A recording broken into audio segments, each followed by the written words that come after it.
good morning, Jen Marshall. How are you? I'm good. How are you? Yeah, good. What a topic today is, I think, for me and for you. This is like our favorite topic, isn't it? Absolutely. Yeah, Absolutely. When I see favorite. the topic come up, grinning ear to ear.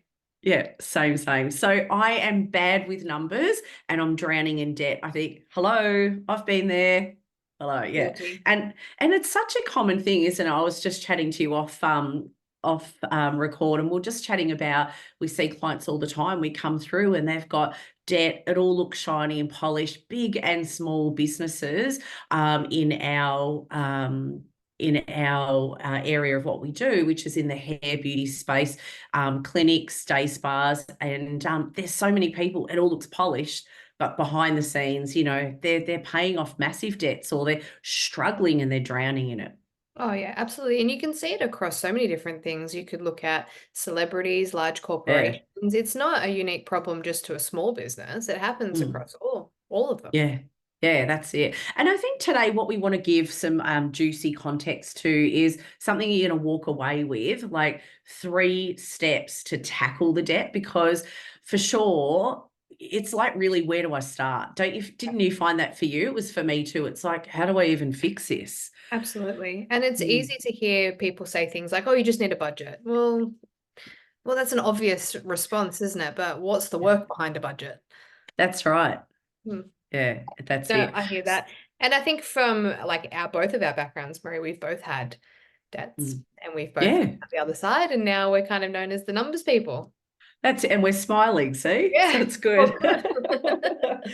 So, Jen, let's talk about you. So, a little bit of background, Jen's story, what you do, and where you are now. I think it's really important. Yeah. Well, I'm hairdressing background. So I've been a Mm. hairdresser for 17 years, self-employed for 13. The current salon I own, I've had for 8 years. But when I first started, I was, yeah, I had no idea what I was doing at all. I still think one of my favorite stories is I reached out to a few different business coaches before I found Jay. And Mm. one of the coaches I reached out to, I gave him my rough numbers, and he point blank said, "You can't afford me." Like there was just too much debt. I wasn't earning enough money. He was like, "There's nothing I can do for you." So yeah, that kind of paints my picture. But Jay was great. He took me on board and he through tooth and nail got me out of it.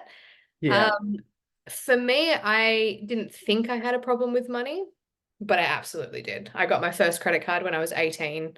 They gave me an $8,500 Same. balance. Like I Yeah. maxed that out straight away. I remember getting that credit card and immediately going to an ATM and withdrawing $2,000. And Jen, do you I remember reckon I did the same thing. I did a similar thing. I withdrew money straight out of it. Yeah. straight away withdrew Wow. it? No one told me that that's going to No. cost more and it's all of this extra daily charges and stuff. I was riddled with that credit card debt. So I done the classic, and I think we've had many clients that do this. You do the 0% balance transfer to another Yeah. card. Just max that one out too, and then I had two cards. So yeah, I definitely had some struggles. But you know what? We see this, you've done it, I've done it. We see this day in, day out. And Yeah. you know what? You don't want to call it a mistake. It's a learning, and you need to take that learning and you need to be able to work on changing it. And it Yeah. starts with your mindset, but we've got to give our listeners some ideas on how to change it. I feel like Mhm. so many people don't know how to do it, and it comes in all different ages. It can happen at a young age, and it can still be happening when people are like in their 30s, 40s, and 50s, and they're Yeah. still trying to tackle like these debt. And I think there's a lot of easy debt out there at the moment, and there has been for the last probably 5 years to, yeah, like just for you to say, yes, I'll take that on. And it causes more problems than it's worth. It does. It's almost like the discomfort of the debt has to reach a certain point for you to be willing to make the change.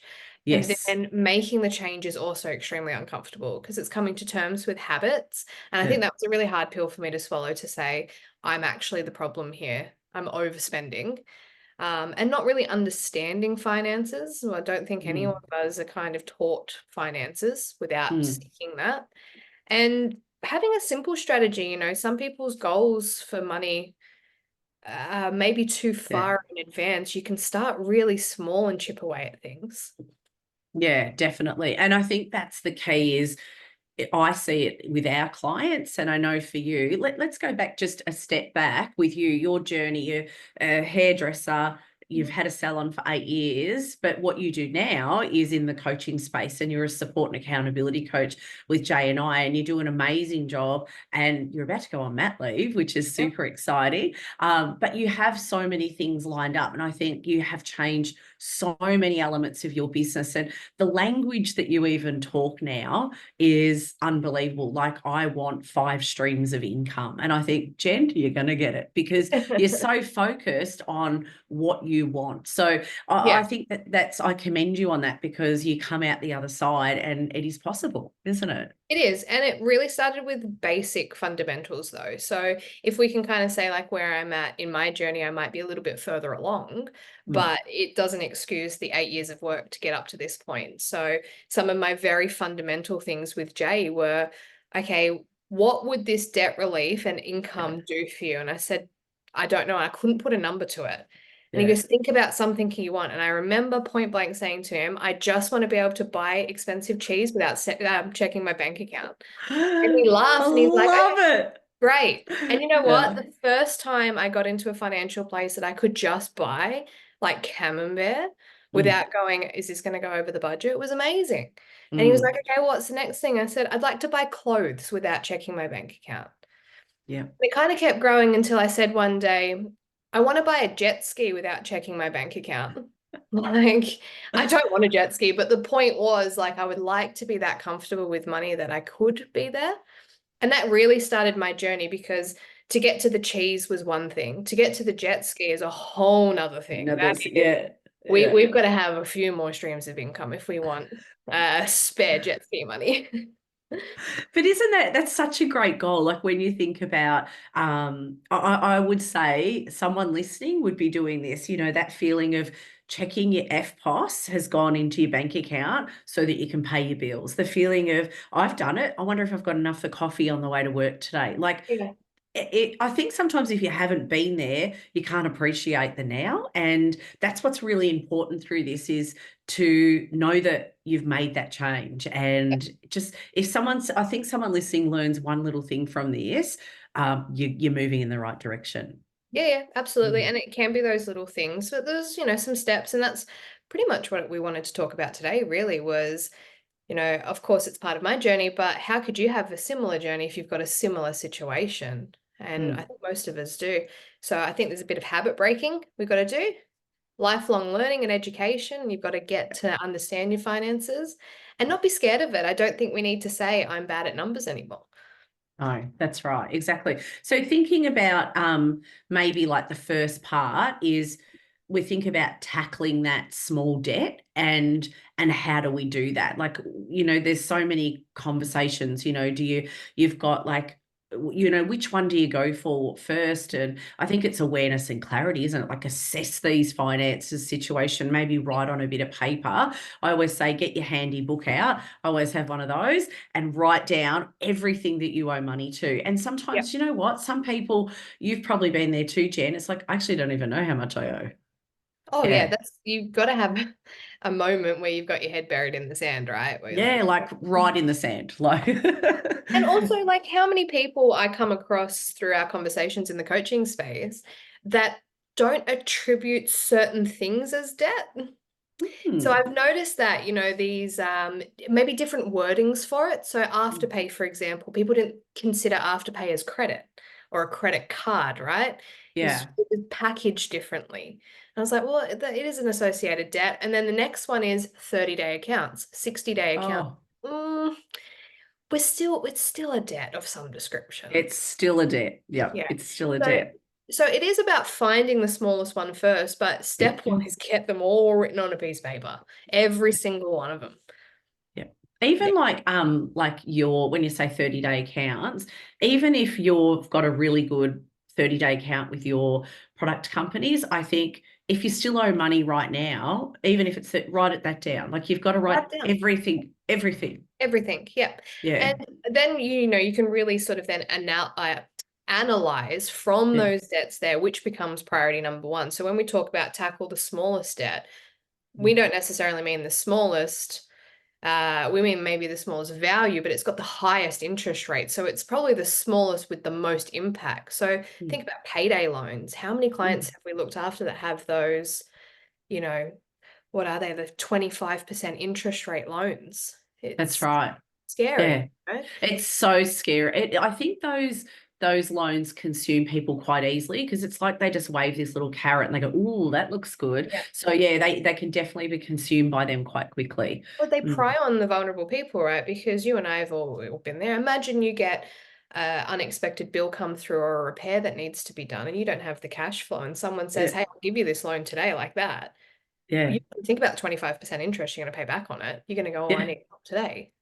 My husband Craig he had to go to the dentist the other week and he popped in next door to like a cash converters. He said, I can't believe it. He goes, they're in there getting loans. Like it was crazy, Yeah. like what was going on and what they were selling things for, either really high priced or quite low just to move things on. So Oh, yeah, absolutely. it's And crazy what goes on.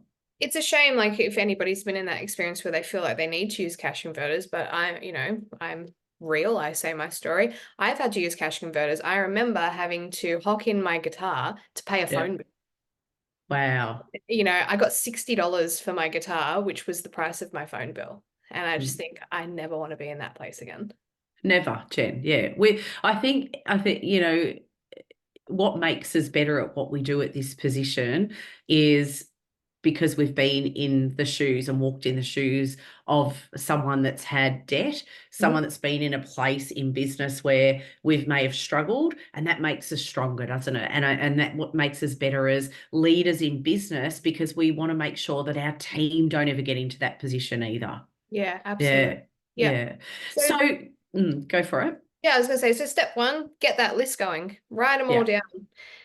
Tackle the highest interest debt first. Yeah. I always find that whenever I phrase this to someone, the next question is, but how? Like, how can I divert the money over to that? And I think we've got you and I, we're pretty strategic when it comes to debt yeah. planning. So I think the second point is, well, we might have longer term debts that we can be a little bit more flexible with. That's Yeah. right. So you might have something that's on a loan, like a 5-year loan or something like that, or you might have an ATO debt that you may be able to temporarily renegotiate the payment so that you can really dump it on that high interest one. Yeah, yep, yeah. Discipline then is once you've paid off that one, you have to go full steam ahead on the one that you've done the temporary pause on. That's right. They call it like it's an avalanche and then a snowball effect. So I think if you think about getting rid of that high interest first, and even communicating, like the tax office is a common thing that we see in the hair and beauty space. I think it's probably every business space. Let's face it. But when we have those debts, I don't know if you see it. I'm sure you do, Jen. It's that constant. Let's pay 1,000 a week off it, where you're committing to maybe more than you can afford because Correct. I've just got to get rid of that debt. And I think, Yeah. no, because if you got into trouble and you had to get a business loan, the business loan might be hypothetically just say $350 a week. So why would you pay 1,000 if it's going to put more pressure on you? That's exactly right. You And just wouldn't. same can be said about savings, right? How many Mm. people have heard this story or done it themselves? Their pay comes in, I'm going to save 50% of my pay every single week into another account. And 2 days later, they're transferring back into their normal one. It's because it's not possible. So when you set up these repayment things at $1,000 a week, Mm. you've got to be a bit more mindful. You've got to try and negotiate that a little bit better. It's okay if you have to go $500 a week for twice the length of time, if it means it delegates funds to pay down, as we say, the big boy, the avalanche effect, the Mm. high interest one. Yeah, that's right. Yeah, take the pressure off is probably definitely something. Absolutely. Yeah. And we'd all Okay. like a quick fix, but you didn't get into debt quickly. Probably not going to get out of it quickly either. Exactly. Yeah. So when we think about putting it into, like you say, it's easy to say just put a budget together, but you can put a budget together, but you got to make sure that you allocate a section in there for every single debt that you owe, or if you haven't like consolidated the debt, but you've got to put that into the break even, don't you, into your budget as an expense. You do, absolutely. And my personal opinion on this is I do prioritize debt. Mm, I prioritize a high interest debt, obviously, first. And it kind of dictates future purchases, which I think strengthens your financial understanding and strengthens that habit breaking as well. Yes. Yeah. You know, when you Yeah. finally say to yourself, right, this is number one, I've got to pay this off. It's unlikely, if you fully believe that you're Mm. going to get into more debt while you're paying down one. One of the things that I see, and I'm sure that Jay and our whole support team would see it as well, is I feel like there's so many people that get their accountant or bookkeeper to call like the tax office or organise payment arrangements for different things. And I think, I know for me, when I pick the phone up and I would ring different providers, you'd have a better communication with them and a presence that you're a human, that you're real, and that they Yeah. would say, it's okay, we can sort this for you. So I feel like doing that as well is like taking control. It actually puts a better, what's the word? Probably a precedent in for a better learning and discipline later on. Yeah, absolutely. And I think Yeah, it's taking ownership, right? We always talk about being above the 100%. line. Sometimes you can't palm everything off to the accountant. The accountant's great, they give you a lot of advice. But I know from my experience, an accountant can look at things from a non-emotional point of view and just say, these are numbers. The Mm. numbers tell me you can do this. But from an emotional point of view, you're like, well, actually, what you're not seeing is I would rather have a little bit of cash flow. I'd rather have a bit of buffer, but you're telling me just to put it all towards one thing, and that doesn't Yeah. work. Yeah. And you know what? Sometimes we don't have an interest in something. Like if you were to say to me, I don't have a disinterest in something, but if you said, can you go and learn about this? And I didn't have an interest in it, I think that sometimes what happens is we need to have a better financial understanding of things. You and I would pick up a financial book tomorrow and read it or listen to a podcast where someone else would go, oh, that's boring. And I think that's what we've done is we've taken control and we've stepped, above the line and said, I was the problem. It's not my accountant's fault. I actually need to learn about this stuff. Yeah, absolutely. Absolutely. Yeah, We're fully in control of our spending habits. And, you know, part of what I think comes next after you've allocated how you're going to pay down debt is the big part is prevent it from happening again. You know, how many exactly. people have we seen and personally helped get out of debt Mm, only to see them make the same mistakes again? And always. it's heartbreaking for us because we care so much. You know, we're like, wow, you're finally on track. And then when it's not on us to tell people how to spend their money, of course. Yeah, And you see them making the same mistakes and you try and interfere, but what you realize is the habits weren't broken. no. And that's it. And what would be some of those things, do you think, if you were to recommend? Like, we're not financial advisors or anything like that, but what would be some things that maybe you've done or recommended because you know it works, Yeah. to get them out of that, reoccurring problem? I think for me personally, it was a couple of things. It was not having my credit card with me. So not taking it out, having it at home, not having it on Apple Pay, that sort of thing. I mean, Apple Pay wasn't then. So that would be number one. Don't have the credit card with you. In Yeah. fact, if you are really struggling with credit card debt specifically, cancel the card once it's paid off. Mm. Wait until you get into flow and you learn a bit more about finances, then investigate credit. Number two, draw cash out. We have a conscious connection to paying cash for something, but when you're tapping with your card and your phone, it's almost like playing Monopoly. Like sometimes I'm transferring money out of my accounts and Yeah. I've lost full connection that it's even money. Yeah, it's a bit Oh, Tetrisy, isn't it? Yeah, it's like you're playing Monopoly and you've got all this cash, but it's not real. it's I don't not know. real. Yeah, Yeah. it's not real. Yeah, I agree. Craig and I have just done that actually, started taking money out just to do the groceries because all of a sudden you think, I spent 270 this week, I spent 320 this week. And you think, wow, I only allocated 250. So it does Yeah, give you a falseness when it comes to spending for sure. it I, does. I went one level higher than that. Was one thing that I do, and I'm sure someone listening will have done the same, is you think I'm going to get rid of that credit card or start paying it down. And I'd say, let's just say it was 10,000. I'd pay two off it and go, oh, got two to spend. So I used to reduce my credit Yeah. card. Every time I paid it down, I'd go from 10 to 8. I'd go from 8 to 7. Like whatever the increments, I just keep ringing them and reducing it. And that always try and talk me into increasing it, but I go down. So yeah, that was definitely for me. And I know some people cut them up, but then they still know the number. It's like, you know, the game Solitaire? Yes, I think if you cut the card up, but you still know the number or it's still on your Apple Pay, it's cheating in solitaire. You're only that's cheating it. against yourself on that one. Exactly, Jen. That's Yeah. it. No, so Yeah, I that's agree with that. I think reducing your credit card, that's so smart. But even for me, you've got to have these conversations with your partner if you're in a coupled relationship, right? mm, Because your spending habits plus their spending habits equal the general habits of the household. yes, yes, Like you can't have one person who is, penny pinching and the other one who's just a luxury spender. It doesn't work. You've got to get on the same playing field. So yeah. I run my household exactly the same way I run my business. We get our spends every week. It's a fixed amount. My son gets an allowance. It's a fixed amount. Love it. And that's just the rule. And it's paid in cash. And I usually save mine for Botox and fillers and all that sorts of stuff.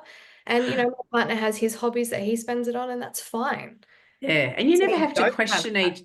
That's right. You don't have to question each other's spend or what you're doing or where you're going and things like that if you've got that. And I think you're right, having an understanding of where the money's going or even having that conversation with your team about this is where we're up to. So it doesn't need to be, break even, is it this and we didn't reach it. Like it might be around we're working towards X amount of clients and once we reach that number, we're in much better place. And then we can start looking at getting new chairs or we can start Yep. looking at, a new piece of machinery. And I think that's where there's not enough clarity from a business owner's perspective or a personal perspective that the information isn't shared enough. Correct.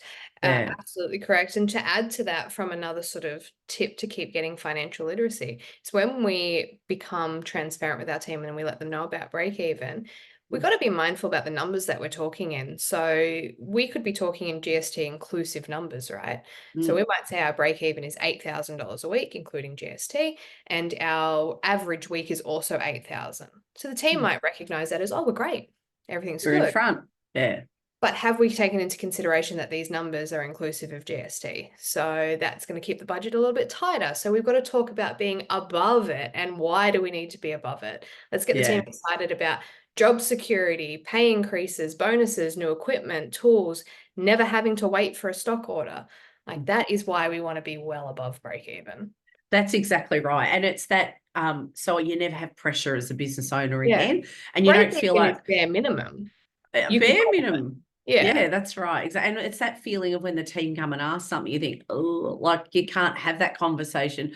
But we should be able to say there's actually not enough money. Like we've got to have that. Yeah. Yeah. Absolutely. There was one I think we missed, and I see this not as often now, but I do see it, is overdraft. So when you've had an overdraft in your business, banks will give them to you. But I think one of the things that would be a good idea is to move them onto a loan as quick as you can because your money's coming into your bank account, and as much as it goes in, it gets taken back out by you spending that week with the rents and wages and so forth. So you never seem to get in front and they're really high interest. Absolutely. How many of us business owners remember the conversation? You go to your business broker to set up all your accounts and they sit down and go, do you know what's going to be perfect for you? It's going to really help you with cash flow. Let's do a $50,000 overdraft. If you don't go into it, you never pay any interest. It's a $50 a year fee, blah, blah, blah. And you go, oh, yeah, that's so much security. This is great. This is the best thing I've ever It's done. like, yeah. And then you're like, hang on a minute. And we start analyzing it. We go, well, it's just a product upsell from the bank, right? The bank often, in my opinion, doesn't always have our best interests at heart. Well, Um, they're in sales. Their they're banks in are in sales. sales. Yeah. That's right. So that is an upsell.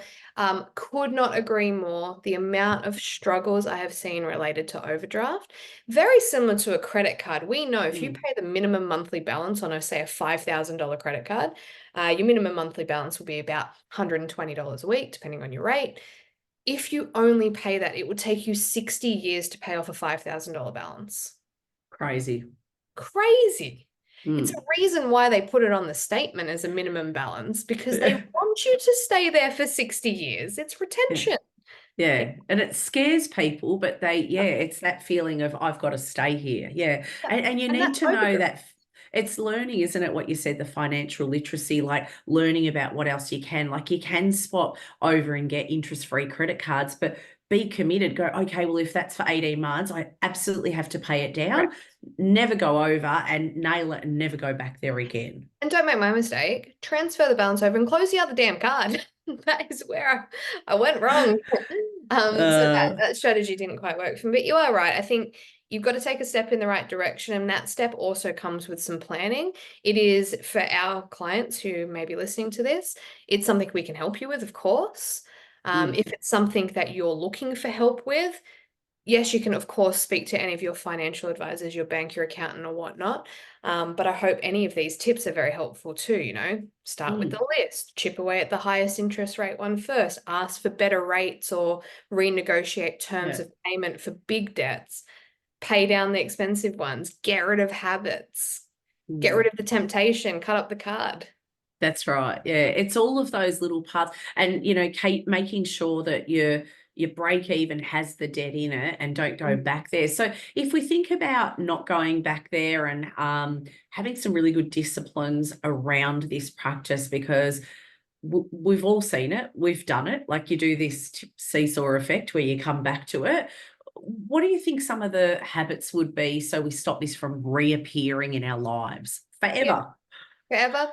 I think it's thinking of a budget as a passive thing, thinking of a budget as an optional thing, and not being like, no, actually, I've created a budget and I actually do need to like follow it, would be number one. And kind of connected to that, don't make financial decisions without referring to your break even and budget first. Mm. You don't have to say yes at the first thought. Like, so let's say you just happen to need a new car and you go to the car dealership and it's a wonderful deal, blah, blah, blah, blah. And we see it all the time. Refer to your break even, your budget, and your finances before agreeing to that purchase. And That's if it right. does not fit, do not make that purchase. Mm. Find out when it will fit. Sometimes you're only a few months away from that being really smooth. Yeah, it's like that question, isn't it? Like you can have a client and they're 5,000 above break even every week, and they come and ask, how do I know, or when can I afford a new team member? And you think, is this rocket science? Like it doesn't really make sense. You can't add that up. But what it is adding it in to your cost, so your break even budget, and Yeah. adding that in. So it doesn't matter Like a whether it's a predicted break "Hmm, even. yeah, like I think I might get a new car. Oh, I think I might buy a new piece of machinery worth 150,000. Put it in there first with the repayment so you can go, Yep. okay, no, I can't afford that. And then work out a date you can. Yeah, yeah, absolutely. And part of that, you've got to think about your planning, right? So to use myself as an example, whilst I'm not a big contributor to my salon, I very rarely work in there now. It's I good. still have to think about things like, well, would now be the right time for me to move into a larger space, recruit more team, and try and scale the business 2 months away from giving birth? Probably not. Yeah. Uh, So I'm going to park that. We can reveal that in the next year. So I think part of your financial planning, put it in the break even, and then think about your personal journey. What are you doing in the next 12 months, 18 mm, months, 24 months? Like what if your plan was to take 6 months off and travel Europe? Do you need a car right now? They're the things I think. So to break habits, start thinking further, zoom out and look at the bigger picture. Don't look at the shiny. yeah, that's so true. And I think one of the other things is, I even chatting to somebody last week, if there's money in the account, I'll spend it. And I think, you know Mm, what, if you're in a position where you feel like that, because sometimes that goes through your mind, you think, well, I'll just get that one thing, whatever it might be. There's credit counseling. there is. Yep. There's people that can help you with that process. Like there's marriage counseling, there's credit counseling. So there's someone that can help you so you can avoid that, getting yourself into that next level of debt. Yep, absolutely. And then to kind of connect even to a counseling side of thing, maybe you need to make a plan for your money. I see a lot of clients finish paying a loan of some description. And Mm, then I say, what is your plan with that money that you now don't have to pay for the loan? If they don't have a plan for it, they lose it in phantom costs. It mm, doesn't show up magically. How many people have quit smoking? And you mm. go, oh, so you must be really seeing all the cash now. And they're like, no. And you go, but how? Like you're spending $200 a week and now you're not spending $200 a week. Where's it gone? You found it when you Yeah, needed it. So I think you've got to make a plan for your money. you do. Excuse me, coughing, Jen. I've got a little tickle in my throat today. So yeah, you absolutely do need to make a plan. And what would be some of the things that you would suggest? Is it more around, okay, you've now got $150 or $300 a week? What would you suggest that they would make a plan around? So could you give me an example of that? Maybe some things that you've done even, Jen, because I think what would you do with that money? Like you could go on a holiday and you'd spend Yeah. it, or would it be like investing it, or what do you mean by that? I think it really depends on the person's situation, right? So let's say from for one perspective, it might be reallocating that money towards another debt. It may be allocating that money to building a buffer so that they don't find themselves in those debts. Yeah. So that's usually a good one. So physically remove the money from the cash flow and put it into something else. You might be in a different stage in life and it might be worth investing. So some people will just do simple investments such as superannuation contributions, which is good. Other people might have visions of buying property and, getting into that kind of market. You'd be allocating it to that. For me, I'm interested in stocks and shares. So I like to put my money Yeah. towards those things as my third stream of income. But yeah, I think you've just got to have a plan. You've got to decide where it Mm. wants to go. And if it is for you for fun, I'm not going to sit here and tell you you can't have that. Yeah, it's so true. And you've got to ask your finance person, whoever that is, accountant, bookkeeper, Yeah. financial advisor. Everyone has someone that they look up to. It might even be a parent that you look up to that has that information. It could be even you, Jen, like could be me, Jay. It could be any of us. And I think the thing is sometimes we just know. Have you ever spoken to this type of person before? So it's getting you into the right frame of mind and sending you off to chat to somebody or Yeah. reading good quality books, listening to podcasts, and finding out the information. Because I could say to you, oh, that's good. You put it into stock market, and someone else would think, I wouldn't even know where to start. And I think, I could put it into property, and someone else would say, how did you save the deposit for that? So I think what it is it's about having a true focus and then pushing that money to where it needs to go. It, Yeah, it can be it absolutely. could be holidays for you. It might be that you never have holidays, or you just go camping and you love camping, but you would love to go on an overseas trip. But Yeah, it's removing that money into that area, isn't it? absolutely. And we said this earlier, it's not my job to tell you where to spend your money. Like, I No. am absolutely happy for you to spend it where you will. It's kind of my job to call you out when you are not in a position to be doing the spending. Yeah. But once you clear something, if you've got some free cash flow, you can allocate it where you want.